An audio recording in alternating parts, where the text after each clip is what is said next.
जब जब पृथ्वी पर कोई संकट आता है तो भगवान अवतार लेकर उस संकट को दूर करते हैं। भगवान शिव और भगवान विष्णु ने कई बार पृथ्वी पर अवतार लिया है। भगवान विष्णु के 24वें अवतार के रूप में उनका आना सुनिश्चित है। उनके 23 अवतार अब तक पृथ्वी पर अवतरित हो चुके हैं। तो आइए जानते हैं विष्णु जी के इन अवतार के बारे में विस्तार से। भगवान विष्णु का पहला अवतार श्री सनकादि मुनि के रूप में है। धर्म ग्रंथों के अनुसार सृष्टि के आरंभ में लोक पितामह ब्रह्मा ने अनेक लोकों की रचना करने की इच्छा से घोर तपस्या की।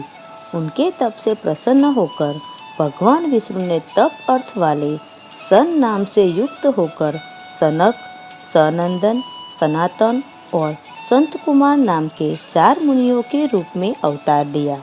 ये चारों प्राकट्य काल से ही मोक्ष मार्ग परायण, ध्यान में तल्लीन रहने वाले, नित्य सिद्ध एवं नित्य विरक्त थे।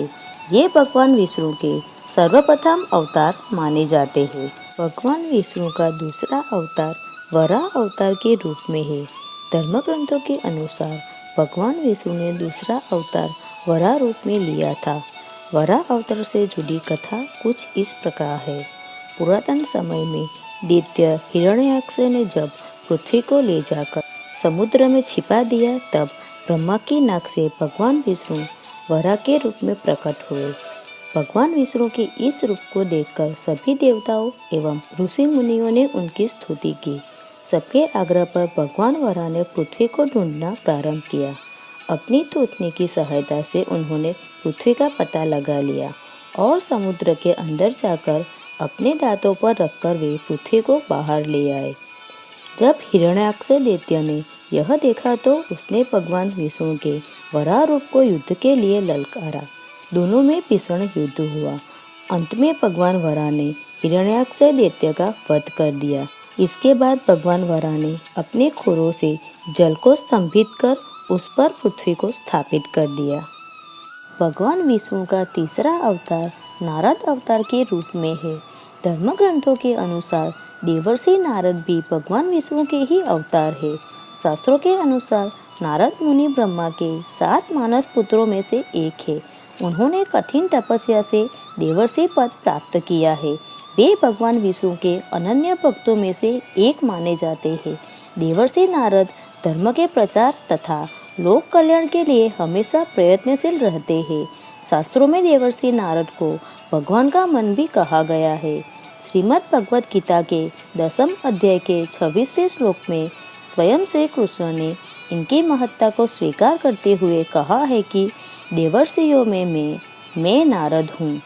भगवान विष्णु का चौथा अवतार नर नारायण के रूप में है। सृष्टि के आरंभ में भगवान विष्णु ने धर्म की स्थापना के लिए 2 रूपों में अवतार लिया। इस अवतार में वे अपने मस्तक पर जटा धारण किए हुए थे। उनके हाथों में हंस, चरणों में चक्र एवं वक्षः स्थल में श्रीवत्स के चिन्ह थे। उनका संपूर्ण वेश तपस्वियों के समान था।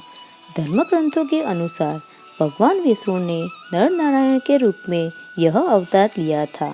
भगवान विष्णु का 5वां अवतार कपिल मुनि के रूप में है। भगवान विष्णु ने 5वां अवतार कपिल मुनि के रूप में लिया था। इनके पिता का नाम महर्षि कदम तथा माता का नाम देवहूति था। सरसैया पर पड़े हुए भीष्म पिता के शरीर त्याग के समय वेद व्यास आदि ऋषियों के साथ भगवान कपिल भी वहां उपस्थित थे। भगवान कपिल के क्रोध से ही राजा सगर के 60,000 पुत्रों भस्म हो गए थे। भगवान कपिल सांख्य दर्शन के प्रवर्तक थे। कपिल मुनि भागवत धर्म के प्रमुख 12 आचार्यों में से एक है। भगवान विष्णु का 6ठा अवतार दत्तात्रेय के रूप में है। धर्म ग्रंथों के अनुसार दत्तात्रेय भी भगवान विष्णु के अवतार है। इनकी उत्पत्ति की कथा इस प्रकार है। एक बार माता लक्ष्मी, माता पार्वती एवं माता सरस्वती को अपने पतिव्रत पर अत्यंत गर्व हो गया था। भगवान ने इनका अहंकार नष्ट करने के लिए एक लीला रची। उसके अनुसार एक दिन नारद जी घूमते घूमते देवलोक पहुँचे और तीनों देवियों को बारी बारी जाकर कहा कि ऋषि अत्रि की पत्नी अनसुया के सामने आपका सतीत्व कुछ भी नहीं है। तीनों देवियों ने यह बात अपने स्वामियों को बताई और उनसे कहा कि वे अनसुया के पतिव्रत की परीक्षा ले। तब भगवान शंकर, विष्णु एवं ब्रह्मा जी साधु वेश बनाकर अत्रि मुनि के आश्रम आए। महर्षि अत्रि उस समय आश्रम में नहीं थे। तीनों ने देवी अनसुया से भिक्षा मांगी, मगर यह भी कहा कि आपको निर्वस्त्र होकर हमें भिक्षा देनी होगी। अनसुया पहले तो यह सुनकर चौंक गई, लेकिन फिर साधुओं का अपमान न हो इस डर से उन्होंने अपने पति का स्मरण किया और बोला कि यदि मेरा पतिव्रत धर्म सत्य है तो ये तीनों साधु 6-6 मास के शिशु हो जाए। ऐसा बोलते ही त्रिदेव शिशु होकर रोने लगे। तब अनसुया ने माता बनकर उन्हें गोद में लेकर खिलाया और पालने में झुलाने लगी। जब तीनों देव अपने स्थान पर नहीं लौटे तो देवियां व्याकुल हो गई। तब नारद ने वहां आकर सारी बात सुनाई। तीनों देवियां अनसुया के पास आई और क्षमा मांगी। तब देवी अनसुया ने त्रिदेव को अपने पूर्व रूप में कर दिया। प्रसन्न होकर त्रिदेव ने उन्हें वरदान दिया कि हम तीनों अपने अंश तुम्हारे गर्भ से पुत्र के रूप में जन्म लेंगे। तब ब्रह्मा के अंश से चंद्रमा, शंकर के अंश से दुर्वासा और विष्णु के अंश से दत्तात्रेय भगवान का जन्म हुआ। भगवान विष्णु के 7वें अवतार का नाम यज्ञ है। धर्म ग्रंथों के अनुसार भगवान यज्ञ का जन्म स्वयंभू मनवंतर में हुआ था। स्वयंभू मनु की पत्नी शतरूपा के गर्भ से आकुति का जन्म हुआ। वे रुचि प्रजापति की पत्नी हुई। इन्हीं आकुति के यहाँ भगवान विष्णु यज्ञ के नाम से अवतरित हुए। भगवान यज्ञ के उनकी धर्मपत्नी दक्षिणा से अत्यंत तेजस्वी 12 पुत्र उत्पन्न हुए। वे ही स्वयंभू मनवंतर में याम नामक 12 देवता कहलाए। भगवान विष्णु ने ऋषभ देव के रूप में 8वां अवतार लिया। धर्म ग्रंथों के अनुसार महाराज नाभि की कोई संतान नहीं थी। इस कारण उन्होंने अपनी धर्मपत्नी मेरु देवी के साथ पुत्र की कामना से यज्ञ किया। यज्ञ से प्रसन्न होकर भगवान विष्णु स्वयं प्रकट हुए और उन्होंने महाराज नाभि को वरदान दिया कि मैं ही तुम्हारे यहाँ पुत्र के रूप में जन्म लूंगा। वरदान स्वरूप कुछ समय बाद भगवान विष्णु महाराज नाभि के यहाँ पुत्र के रूप में जन्मे। पुत्र के अत्यंत सुंदर सुगठित शरीर, कीर्ति, बल, ऐश्वर्य, यश, पराक्रम और सुरीरता आदि गुणों को देखकर महाराज नाभि ने उनका नाम ऋषभ रखा। ऐसे भगवान विष्णु का 8वां अवतार ऋषभ देव के रूप में है। भगवान विष्णु का 9वां अवतार आदिराज पृथु के रूप में है। धर्म ग्रंथों के अनुसार स्वयंभू मनु के वंश में अंग नामक प्रजापति का विवाह मृत्यु की मानसिक पुत्री सुनीता के साथ हुआ। उनके यहाँ वेन नामक पुत्र हुआ। उसने भगवान को मानने से इनकार कर दिया और स्वयं की पूजा करने के लिए कहा। तब महर्षियों ने मंत्रपूत कुशों से उसका वध कर दिया।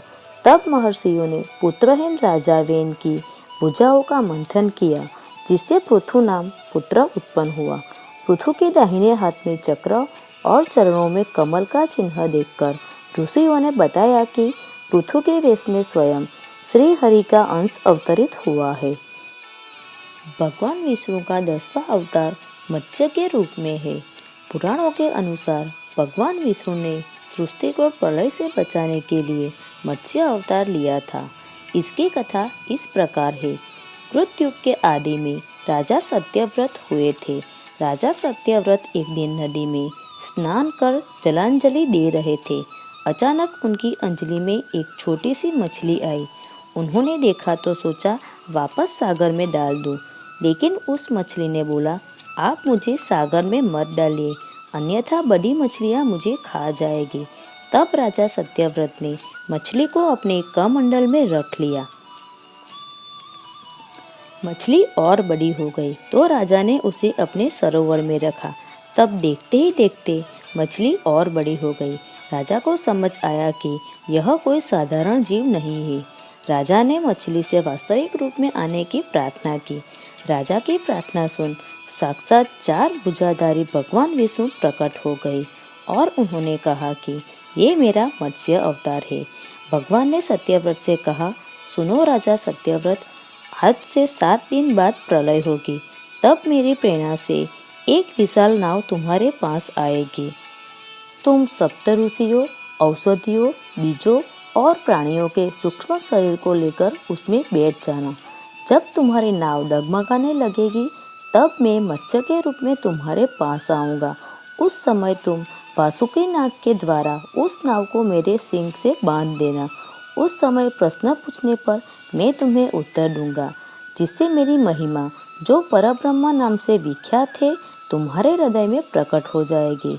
तब समय आने पर मत्स्य रूपधारी भगवान विष्णु ने राजा सत्यव्रत को तत्व ज्ञान का उपदेश दिया, जो मत्स्य पुराण के नाम से प्रसिद्ध हुआ।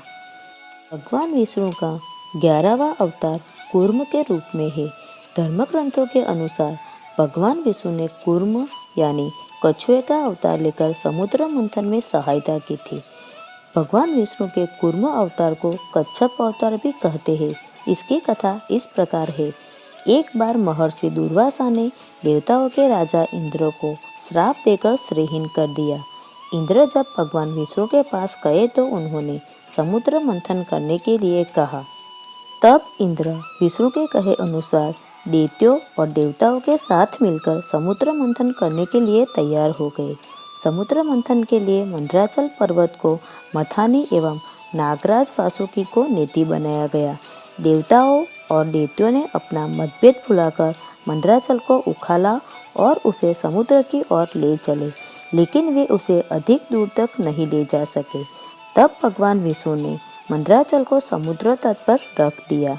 देवताओं और दैत्यों ने मंदराचल को समुद्र में डालकर नागराज वासुकी को नेति बनाया, किंतु मंदराचल के नीचे कोई आधार नहीं होने के कारण वह समुद्र में डूबने लगा। यह देखकर भगवान विष्णु विशाल कूर्म अर्थात कछुए का रूप धारण कर समुद्र में मंदराचल के आधार बन गए। भगवान कूर्म की विशाल पीठ पर मंदराचल तेजी से घूमने लगा और इस प्रकार समुद्र मंथन संपन्न हुआ। भगवान विष्णु का 12वां अवतार भगवान धन्वंतरि के रूप में था। धर्म ग्रंथों के अनुसार जब देवताओं और दैत्यों ने मिलकर समुद्र मंथन किया तो उसमें से सबसे पहले भयंकर विष निकला, जिसे भगवान शिव ने पी लिया। इसके बाद समुद्र मंथन से उच्चश्रवा घोड़ा, देवी लक्ष्मी, ऐरावत हाथी, कल्पवृक्ष, अप्सराएं जैसे और भी बहुत से रत्न निकले। सबसे अंत में भगवान धन्वंतरि अमृत कलश लेकर प्रकट हुए। यही धन्वंतरि भगवान विष्णु के अवतार माने गए हैं। इन्हें औषधियों का स्वामी भी माना गया है। भगवान विष्णु का 13वां अवतार मोहिनी अवतार के रूप में है। पुराणों और शास्त्रों के अनुसार समुद्र मंथन के दौरान सबसे अंत में धन्वंतरि अमृत कलश लेकर प्रकट हुए थे। जैसे ही अमृत मिला, अनुशासन भंग हुआ। देवताओं ने कहा हम ले ले, दैत्यों ने कहा इसे हम ले ले। इस खींचताने में इंद्र का पुत्र जयंत अमृत कलश लेकर भाग गया। सारे दैत्य और देवता भी उसके पीछे भागे। असुरों और देवताओं में भयंकर मारकाट मच गई। देवता परेशान होकर भगवान विष्णु के पास गए। तब भगवान विष्णु ने मोहिनी अवतार लिया। भगवान ने मोहिनी रूप में सबको मोहित कर दिया। मोहिनी ने देवता और दैत्य दोनों की बात सुनी और कहा कि यह अमृत कलश मुझे दे दीजिए, तो मैं बारी बारी देवता तथा दैत्यों को अमृत का पान करा दूंगी। दोनों मान गए। देवता एक तरफ और दैत्य दूसरी तरफ बैठ गए। फिर मोहिनी रूप धरे भगवान विष्णु ने मधुर गान गाते हुए तथा नृत्य करते हुए देवता व दैत्यों को अमृतपान कराना प्रारंभ किया। वास्तविकता में मोहिनी अमृतपान तो सिर्फ देवताओं को ही करा रही थी, जबकि दैत्य समझ रहे थे कि वे भी अमृत पी रहे हैं। इस प्रकार भगवान विष्णु ने मोहिनी अवतार लेकर देवताओं का भला किया था।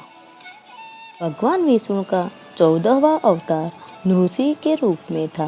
भगवान विष्णु ने नृसिंह अवतार लेकर दैत्यों के राजा हिरण्यकशिपु का वध किया था। इस अवतार की कथा इस प्रकार है। धर्म ग्रंथों के अनुसार दैत्यों का राजा हिरण्यकशिपु स्वयं को भगवान से भी अधिक बलवान मानता था। उसे मनुष्य, देवता, पशु पक्षी न दिन में, न रात में, न धरती पर, न आकाश में, न अस्त्र से, न शस्त्र से न मरने का वरदान प्राप्त था। उसके राज्य में जो भी भगवान विष्णु की पूजा करता था उसको दंड किया जाता था। उसके पुत्र का नाम प्रहलाद था। प्रहलाद बचपन से ही भगवान विष्णु का परम भक्त था। यह बात जब हिरण्यकशिपु को पता चली तो वह बहुत क्रोधित हुआ और प्रहलाद को समझाने का प्रयास किया, लेकिन फिर भी जब प्रहलाद नहीं माना तो हिरण्यकशिपु ने उसे मृत्युदंड दे दिया। हर बार भगवान विष्णु के चमत्कार से वह बच गया। हिरण्यकशिपु की बहन होलिका, जिसे अग्नि से न जलने का वरदान प्राप्त था, वह प्रहलाद को लेकर धधकती हुई अग्नि में बैठ गई।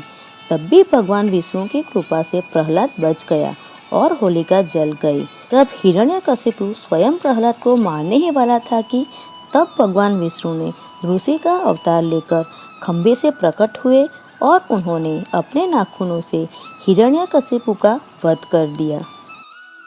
भगवान विष्णु का 15वां अवतार वामन के रूप में था। सतयुग में प्रहलाद के पुत्र दैत्यराज बलि ने स्वर्गलोक पर अधिकार कर लिया। सभी देवता इस विपत्ति से बचने के लिए भगवान विष्णु के पास गए। तब भगवान विष्णु ने कहा कि मैं स्वयं देव माता अदिति के गर्भ से उत्पन्न होकर तुम्हें स्वर्ग का राज्य दिलाऊंगा। कुछ समय पश्चात भगवान विष्णु ने वामन अवतार लिया। एक बार जब बलि महान यज्ञ कर रहा था तब भगवान वामन बलि की यज्ञशाला में गए और राजा बलि से 3 पग धरती दान में मांगी।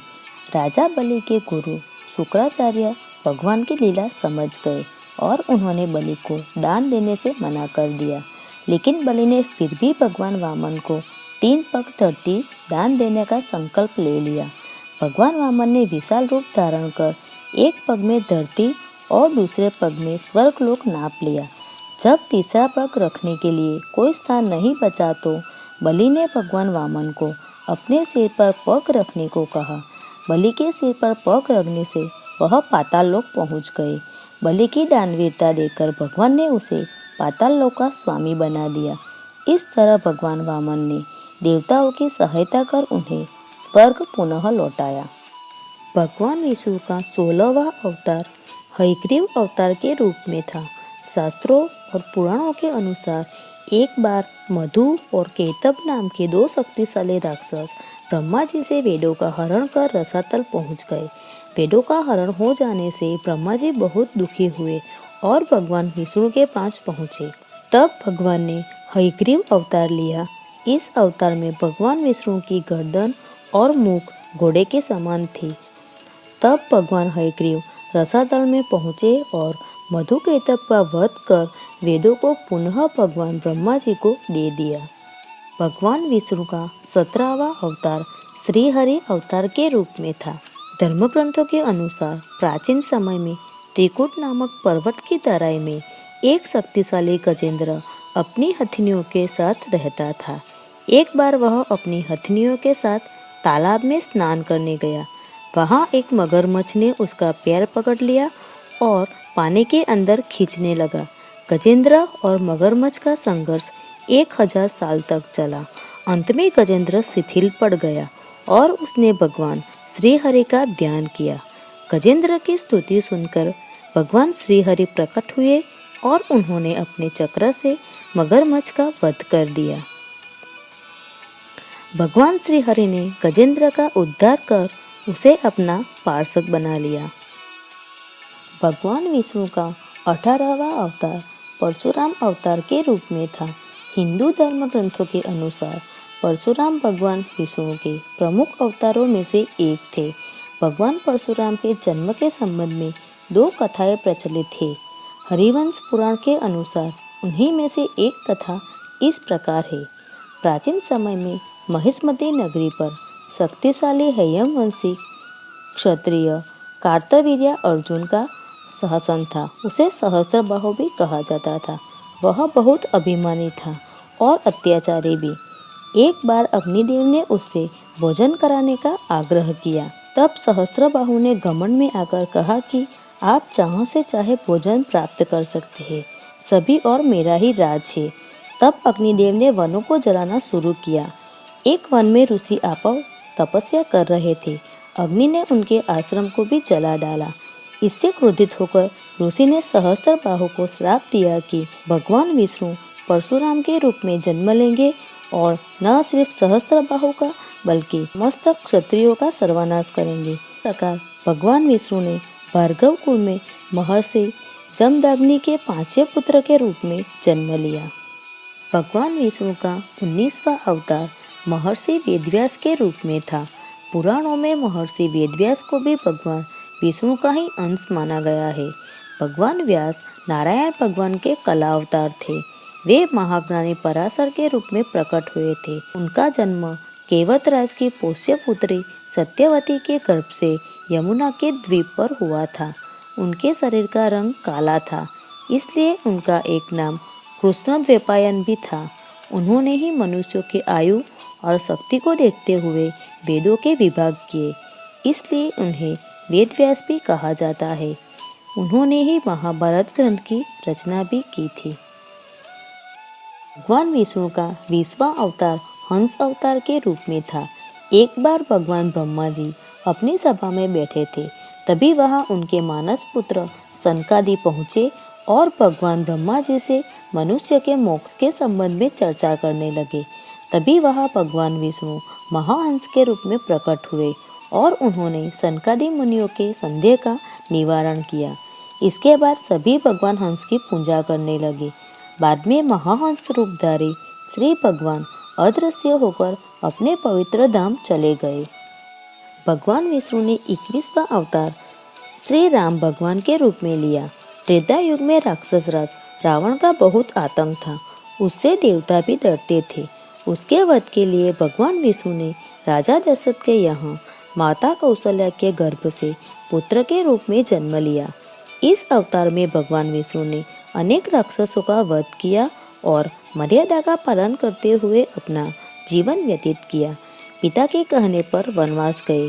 वनवास भोगते समय राक्षस राज रावण उनकी पत्नी सीता का हरण कर ले गया। सीता की खोज में भगवान लंका पहुँचे। वहाँ भगवान श्री राम और रावण का घोर युद्ध हुआ, जिसमें रावण मारा गया। इस प्रकार भगवान विष्णु ने राम अवतार लेकर देवताओं को भयमुक्त किया। भगवान विष्णु ने 22वां अवतार श्री कृष्ण भगवान के रूप में लिया। द्वापर युग में भगवान विष्णु ने श्री कृष्ण अवतार लेकर अधर्मियों का नाश किया। भगवान श्री कृष्ण का जन्म कारागार में हुआ था। इनके पिता का नाम वासुदेव और माता का नाम देवकी था। भगवान श्री कृष्ण ने इस अवतार में अनेक चमत्कार किए और दुष्टों का सर्वनाश किया। कंस का वध भी भगवान श्री कृष्ण ने ही किया था। महाभारत के युद्ध में अर्जुन के सारथी बने और दुनिया को गीता का ज्ञान दिया। धर्मराज युधिष्ठिर को राजा बनाकर धर्म की स्थापना की। भगवान विष्णु का ये अवतार सभी अवतारों में से सबसे श्रेष्ठ माना जाता है। भगवान विष्णु ने 23वां अवतार बुद्ध भगवान के रूप में लिया। धर्म ग्रंथों के अनुसार बौद्ध धर्म के प्रवर्तक गौतम बुद्ध भी भगवान विष्णु के ही अवतार थे, परंतु पुराणों में वर्णित भगवान बुद्ध देव का जन्म गया के समीप किकट में हुआ बताया गया है और उनके पिता का नाम अजन बताया गया है। यह प्रसंग पुराण वर्णित बुद्ध अवतार का ही है। एक समय दैत्यों की शक्ति बहुत बढ़ गई थी। देवता भी उनके भय से भागने लगे। राज्य की कामना से दैत्यों ने देवराज इंद्र से पूछा कि हमारा साम्राज्य स्थिर रहे, इसका उपाय क्या है। तब इंद्र ने शुद्ध भाव से बताया कि सुस्थिर शासन के लिए यज्ञ एवं वेद विहित आचरण आवश्यक है। तब दैत्य वैदिक आचरण एवं महायज्ञ करने लगे, जिससे उनकी शक्ति और बढ़ने लगी। तब सभी देवता भगवान विष्णु के पास गए। तब भगवान विष्णु ने देवताओं के हित के लिए बुद्ध का रूप धारण किया। उनके हाथ में मार्जनी थी और वे मार्ग को बुहारते हुए चलते थे। इस प्रकार भगवान बुद्ध दैत्यों के पास पहुँचे और उन्हें उपदेश दिया कि यज्ञ करना पाप है। यज्ञ से जीव हिंसा होती है। यज्ञ की अग्नि से कितने ही प्राणी भस्म हो जाते हैं। भगवान बुद्ध के उपदेश से दैत्य प्रभावित हुए। उन्होंने यज्ञ और वैदिक आचरण करना छोड़ दिया। इसके कारण उनकी शक्ति कम हो गई और देवताओं ने उन पर हमला कर अपना राज्य पुनः प्राप्त कर लिया। भगवान विष्णु का 24वां अवतार कल्कि के रूप में होगा। कलयुग यानी कलह कलेश से युक्त का युग। इस युग में लोगों में सिर्फ और सिर्फ असंतोष दिखाई देगा और जैसे जैसे बल बुद्धि धर्म पूजा पाठ का अंत होगा। लोग धर्म में पाखंड से जुड़ने लगेंगे। ऐसे में भगवान जिनका रंग गोरा बताया जाता है वह गुस्से के कारण काला हो जाएगा। युद्ध के समय इनके हाथों में 2 तलवारें होती है। इनका नाम कल्कि होगा। यह एक ब्राह्मण के घर जन्म लेंगे। कल्कि को विष्णु का भावी और अंतिम अवतार माना गया है। पृथ्वी पर पाप की सीमा पार होने लगेगी तब दुष्टों के संहार के लिए विष्णु का यह अवतार प्रकट होगा। इसी के साथ कलयुग की समाप्ति हो जाएगी और सतयुग का प्रारंभ होगा।